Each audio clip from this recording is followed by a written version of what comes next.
కొన్ని నియోజకవర్గాలలో తరాలు మారినా, నాయకత్వం మారినా కొన్ని రాజకీయ కుటుంబాల ప్రభావం మాత్రం ఏ మాత్రము తగ్గదు. అయితే ప్రజలకు కనిపించే నాయకుల విజయాల వెనుక ఎప్పుడు వెలుగులోకి రాని కొన్ని కథలు కూడా ఉంటాయి. ప్రత్యక్ష పదవులు లేకపోయినా పార్టీ కోసం, నాయకత్వం కోసం, కార్యకర్తల కోసం నిశ్శబ్దంగా కష్టపడిన వ్యక్తులు ఉంటారు. అలాంటి ఒక రాజకీయ ప్రయాణం ఇప్పుడు మరోసారి చర్చనీయాంశంగా మారింది. ఎన్నో సంవత్సరాలుగా తెర వెనక సాగిన ఆ రాజకీయ సేవకు ఇప్పుడు గుర్తింపు దక్కుతుందా? కొత్త తరానికి అవకాశం కల్పించే సమయం వచ్చిందా? ఆ నియోజకవర్గంలో వినిపిస్తున్న చర్చలకు అధిష్టానం ఎలా స్పందించబోతుంది? అసలు ఎవరిదా కుటుంబం? ఆ కుటుంబంలో జరుగుతున్న రాజకీయాలేంటి? ఈ స్టోరీలో చూద్దాం. ఉమ్మడి శ్రీకాకుళం రాజకీయాలలో కింజారపు కుటుంబానికి ప్రత్యేక స్థానం ఉంటుంది. ఈ ఫ్యామిలీకి ఉత్తరాంధ్రలోనే కాదు, టోటల్ ఏపీ పాలిటిక్స్లోనే ఒక బ్రాండ్ ఇమేజ్ ఉంది. దివంగత కింజారపు ఎర్రన్నాయుడు జాతీయ స్థాయిలో తనదైన ముద్ర వేసిన తిరుగులేని పవర్ఫుల్ లీడర్. ఆ తర్వాత ఆయన సోదరుడు కింజారపు అచ్చెన్నాయుడు రాష్ట్ర రాజకీయాలలో ఫైర్ బ్రాండ్గా, పవర్ఫుల్ మంత్రిగా, పార్టీకి కరుడుగట్టిన సైనికుడిగా ఎదిగారు.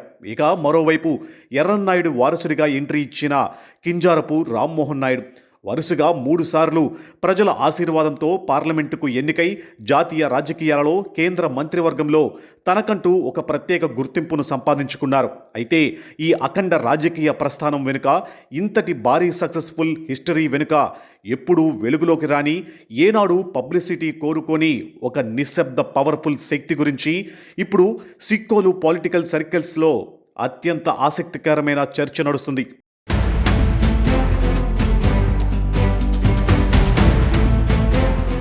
ఎర్రన్నాయుడికి తమ్ముడిగా, అచ్చెన్నాయుడికి సోదరుడిగా, కేంద్ర మంత్రి రామ్మోహన్ నాయుడికి బాబాయిగా కుటుంబ పొలిటికల్ జర్నీలో కింజారపు హరిప్రసాద్ రోల్ అత్యంత కీలకమైనదంటారు విశ్లేషకులు.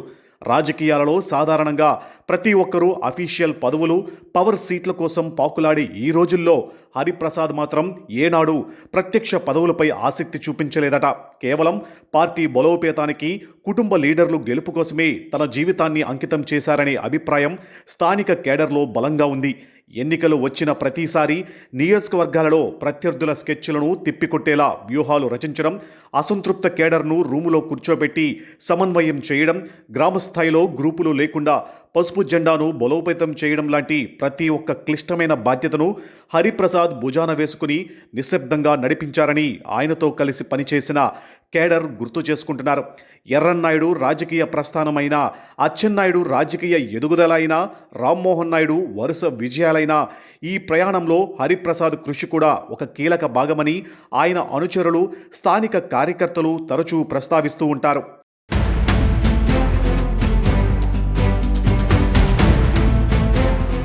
ప్రజల మధ్య ఎప్పుడూ అందుబాటులో ఉండడం, నియోజకవర్గ సమస్యలపై స్పందించడం, పార్టీ కార్యకర్తలకు అండగా నిలవడం వల్ల ఆయనకు ప్రత్యేక గుర్తింపు వచ్చిందని చెబుతున్నారు.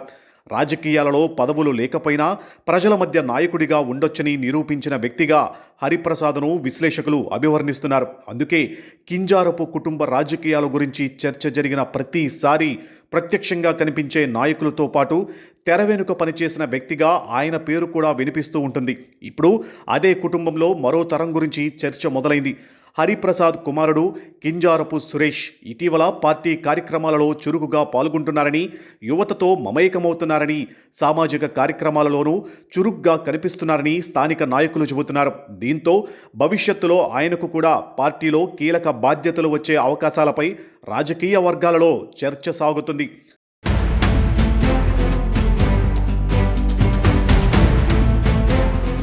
ప్రస్తుతం నియోజకవర్గంలోని కొందరు పార్టీ కార్యకర్తలు, స్థానికంగా కొందరు మద్దతుదారులు ఒక అభిప్రాయాన్ని వ్యక్తం చేస్తున్నట్లు రాజకీయ వర్గాలలో ప్రచారం జరుగుతుంది. ఎన్నో సంవత్సరాలుగా కుటుంబం కోసం, పార్టీ కోసం హరిప్రసాద్ చేసిన కృషికి గుర్తింపుగా రాబోయే రోజుల్లో ఆయన కుమారుడు సురేష్కు ఎమ్మెల్యే టికెట్ లేదా పార్టీలో మరో కీలక బాధ్యత అప్పగిస్తే అది ఆయన సేవలకు తగిన గుర్తింపుగా ఉంటుందని వారు భావిస్తున్నారు. అయితే ఇది కేవలం కార్యకర్తల మాత్రమే. దీనిపై పార్టీ నుంచి ఎలాంటి అభిప్రాయం, అధికార ప్రకటన వెలువడలేదు. అభ్యర్థుల ఎంపిక, బాధ్యతల కేటాయింపు పూర్తిగా పార్టీ అధిష్టానం నిర్ణయంపైనే ఆధారపడి ఉంటుంది. రాజకీయాలలో చివరి మాట ఎప్పుడూ అధిష్టానానిదే. ప్రజాభిప్రాయం, కార్యకర్తల అభిలాష, స్థానిక రాజకీయ సమీకరణాలు, పార్టీ వ్యూహాలు వీటన్నింటినీ పరిగణలోకి తీసుకున్న తరువాతే నిర్ణయాలు వెలువడతాయి. మరి రాబోయే రోజుల్లో కింజారపు సురేష్కు రాజకీయ అవకాశం దక్కుతుందా? హరిప్రసాద్ దీర్ఘకాల రాజకీయ సేవలకు పార్టీ ప్రత్యేక గుర్తింపు ఇస్తుందా? లేక మరో వ్యూహంతో ముందుకు వెళుతుందా అనే ప్రశ్నలకు సమాధానం రావాలంటే అధిష్టానం నిర్ణయం కోసం వేచి చూడాల్సిందే.